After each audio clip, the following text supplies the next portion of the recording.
Rogers reverses course, announcing he'll stay in plum. House GOP post Representative Mike Rogers announced Monday afternoon he plans to stay on a powerful House Republican panel that decides committee assignments for conference members, an abrupt switch after confirming that morning that he planned to step down.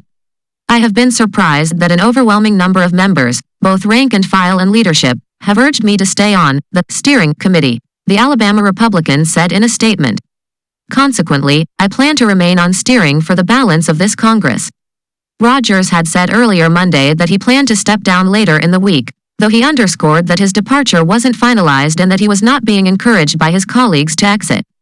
A longtime critic of certain conservative members, particularly the House Freedom Caucus, Rogers made his frustration plain on national TV late Friday night as McCarthy's push for the top gavel faltered in the final moments of a dramatic 14th ballot. As the GOP leader fell one vote short of the speakership, Rogers approached Reps. Matt Gaetz, R. Florida, and Lauren Boebert, R. Colo, on the House floor, in what some viewed as a menacing manner, pointing in the conservative duo's direction. McCarthy, now Speaker, later prevailed on the 15th ballot. While Rogers advanced on Gaetz and Boebert, Representative Richard Hudson, RNC, grabbed the Alabamian from behind to pull him back, sparking worries a physical fight might have soon erupted on the floor if not for Hudson's intervention. Nonetheless, Gaetz and Rogers appeared to have patched things up by Sunday.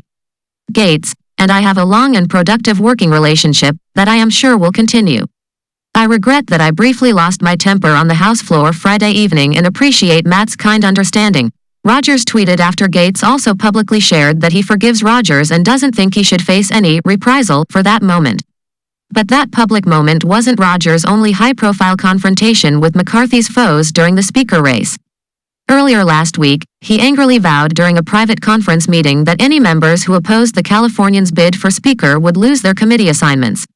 While McCarthy sought to move on from that suggestion, members who took part in the painstaking negotiations that ultimately got him the gavel said the Californian didn't make it sufficiently clear that lawmakers wouldn't be punished for their early resistance.